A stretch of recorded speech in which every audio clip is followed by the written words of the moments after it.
Support comes from the St. Louis Public Library Foundation. During these challenging times, free access to digital resources is a necessity. You can help our community stay connected. Support your St. Louis Public Library at slpl.org. This is St. Louis on the Air from St. Louis Public Radio.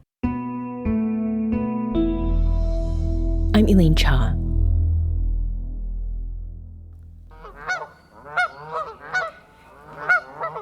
St. Louis is a long way from Canada, but geese named for our northern neighbor are ubiquitous in the STL area. And springtime means that Canada geese are staking out spaces in parks and office courtyards to build nests to lay and incubate eggs.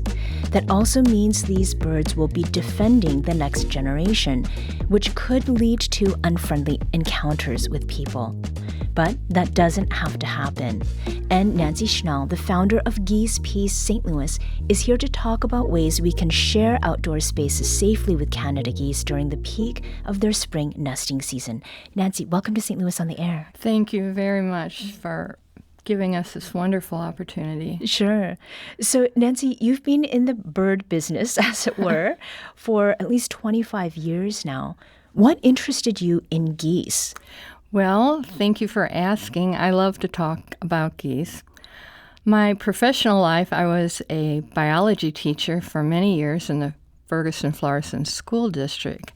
And my students and I used to monitor the lake by our school. They would do cleanups and rescue geese and ducks caught in fishing line.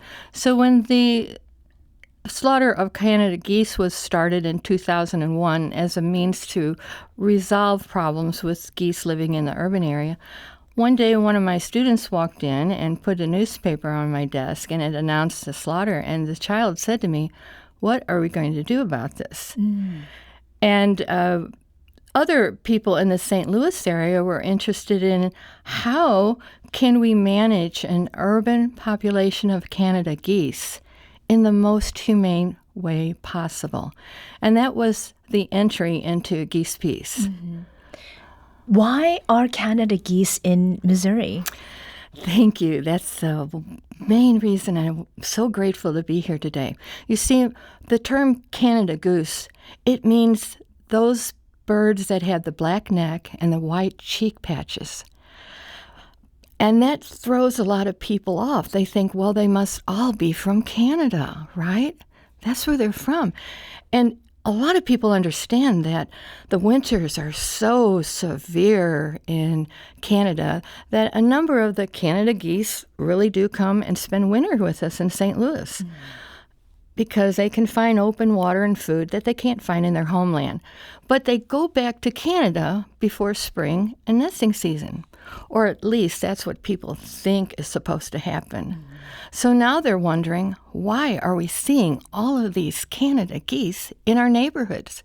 And the reason is these Canada geese were not born in Canada. These Canada geese are the ancestors of a population of Canada geese called the giant Canada geese who have lived thousands of years along our rivers in Missouri and the Midwest. So these are the offspring. And the reason they're still in St. Louis is because they never came from Canada. They were born in Missouri. Yeah. They are homegrown population of Canada geese. So they're native to here. Absolutely. Yeah. They are native here, and what happened, they went through a terrible period where they were eliminated. We had unregulated hunting in Missouri, and that was before the Missouri Department of Conservation formed. Thankfully, when they formed in 1938, they stopped that.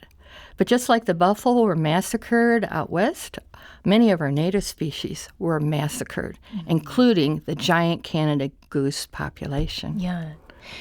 So with these geese that are here, that have been here for generations, this is nesting season. Yeah. The spring is. So does this happen just one time a year? Yes. The interesting things about Canada geese, they lay one nest a year. They begin nesting when they're 3 years old. They mate for life. Sometimes when they're 2 years old, they find a partner and they act like they're dating. They'll fly around together. They'll scratch, maybe like making a nest. But mama never lays an egg. When they're 3, that's when they begin. And their instinct, mama picks a nest site, and she will go to that nest site every year. And that's why it's easy to work with them in a humane method to stop some of the issues that we're having now. Mm-hmm. Canada geese, they seem to be everywhere. And as you've noted, in the early 1900s, they'd really been decimated, yes, their numbers. And it was because of habitat loss and that unregulated hunting. Yes. But today there are more than 5 million Canada geese across North America. Mm-hmm. Those conservation efforts and regulations, according to the National Audubon Society, is really why we're looking at so many. Mm. But choosing urban areas like St. Louis, why would they come here instead of, they are elsewhere as well, but why are they coming to STL? Right. I can't speak for what's happening across all of North America. I don't have that knowledge, but I am very knowledgeable about what's happening right where we are in Missouri. And what happened here, they were wiped out by the 1930s and 40s. They were thought to be extinct in Missouri. You didn't see geese here in the spring and summer back then. They were gone. And in 1949, our Missouri Department of Conservation found a few that survived, and a massive restoration project was carried out throughout the state of Missouri. Many hundreds of citizens and volunteers helped. It was a great success. We had our giant Canada geese back in Missouri. But the problem was we were at the same time draining their wetlands, which is their normal area, but we were building the suburbs. And I imagine when those geese who were restored started flying over our state and they flew across suburbs, they must have gone, Lordy, Lordy, we have flown into goose heaven. And what makes it heaven? 3 things. Canada geese are looking for 3 things: a food source, and their favorite food is cut green grass. When we cut that grass, it's nice and juicy. So when we cut that grass, it's like we're creating a goose buffet. Mm-hmm. Mow the grass, create a goose buffet. Second thing they need are water bodies. They need to have water bodies to raise their young, to get some food, and most crucially, Canada geese do something very unusual. Unlike most bird species, who only lose a few feathers at a time, Canada geese drop all of their major flying feathers, and in June, all Canada geese in Missouri are flightless. And the only way they can avoid danger is if they live near a large lake, and if a coyote comes at them, they run into that water. Mm-hmm. So what do we build? Lots of ponds and water bodies in our suburb. And finally, they are asking themselves, is this a safe place for us to land? And fewer predators. Yeah. Is there food? Is there water? Is it safe? Our suburbs made it all. Yeah. The rest of the year, geese, I guess, seem to be relatively calm. Yes. What changes during nesting season? Canada geese are excellent parents, and some people will refer to them as aggressive. We like to refer to them as protective. They do just what you and I would do. If we saw danger approaching our family, if we had the courage, and hopefully we all would, we would place our bodies between the potential danger and our family. And that's what these geese are doing. Now, that still makes it a terrible risk for people. And we do not want people hurt, and we do not want the geese hurt. So we recommend, if there is a goose nest, please notify the property owner, because they nest around our buildings and around our supermarkets. Notify the property owner. Please have them put up tape and a barricade and a warning sign. please have them call one of the companies we recommend who know how to humanely and effectively remove that situation. And then sign up with GeesePeace. Start reading our literature so you can know how to prevent that goose from returning the next year. And also, if you have to cross by a goose nest, use an open umbrella or like a plastic trash can lid to guard yourself.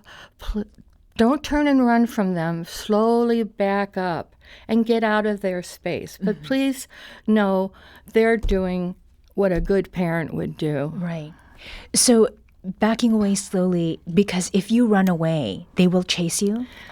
Yes, I have that personal experience when we first did started. you? Okay. I had walked away, and suddenly I hear squawk, squawk, squawk, and a goose actually landed on my head. Oh my I reached up, and his feet were on my head.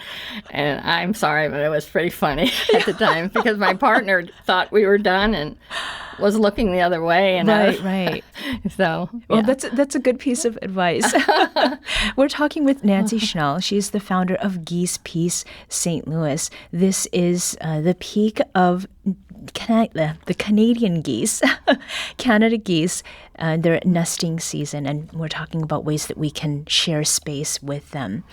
So, Nancy, when we see a nest, first of all, how big are nests typically? Oh, gosh. I would say maybe 2 or 3 feet. And Mama doesn't start making the nest until after she's laid all the eggs in the ground.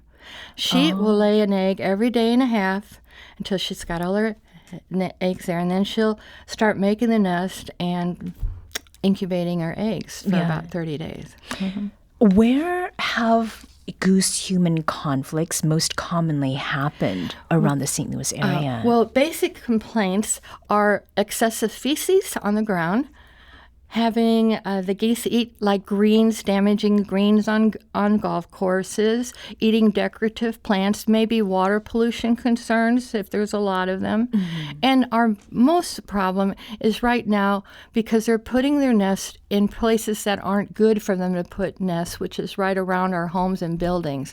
And that's a scary situation, and that's why we don't want that happening. We don't want people hurt. There's a store nearby, a major grocery store, and I got a picture this week. A nest was being made right at the corner where you would take several steps to go up to get into the store.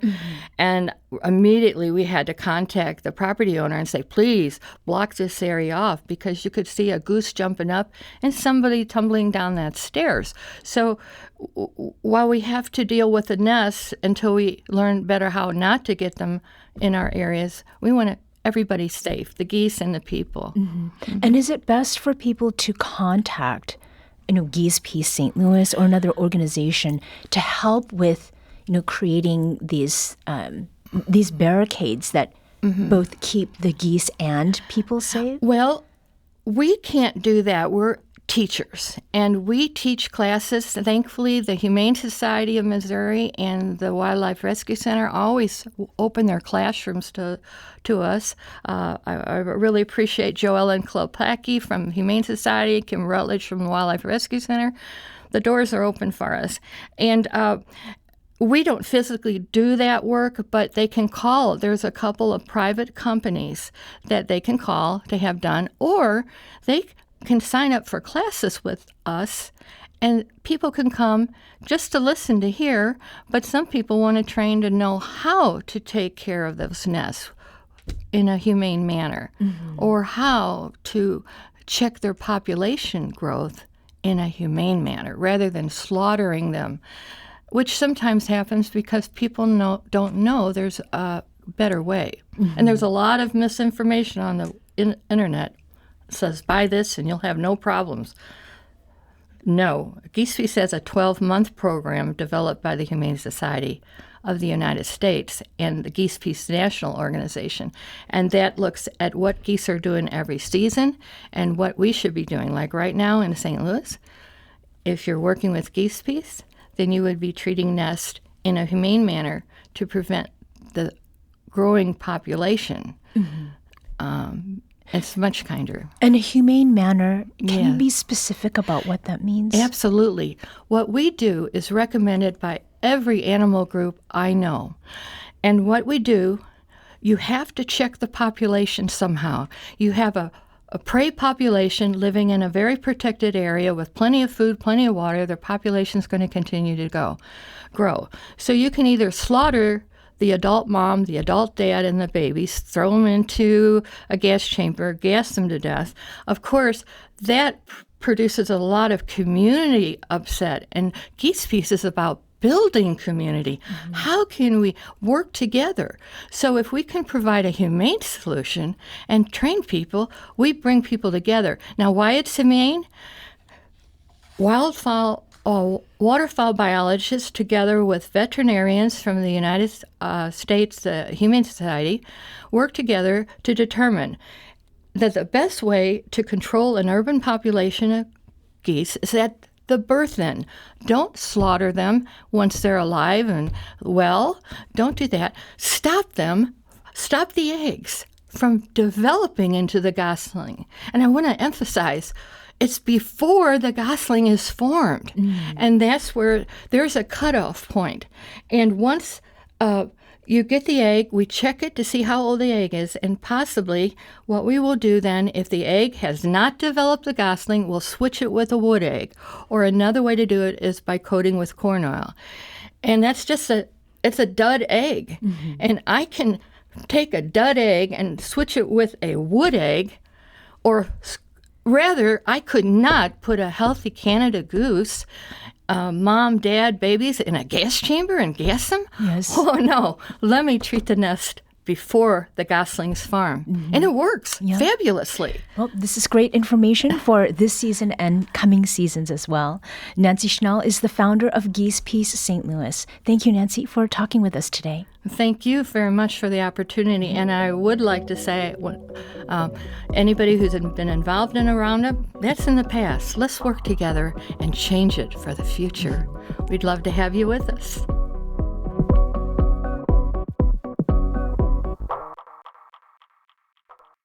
This episode was produced by Lila Holobashich.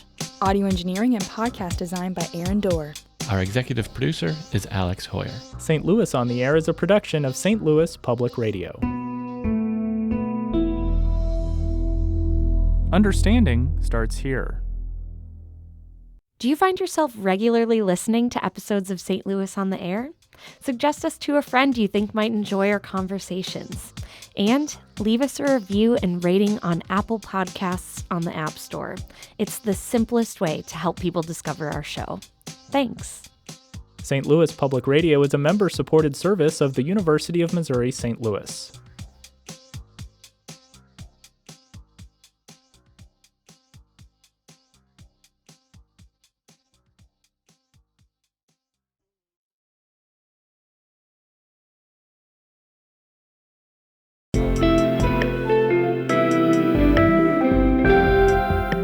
The Gateway brings you the day's news each weekday from around the St. Louis region and the state capitals in Jefferson City. Our schools are accredited.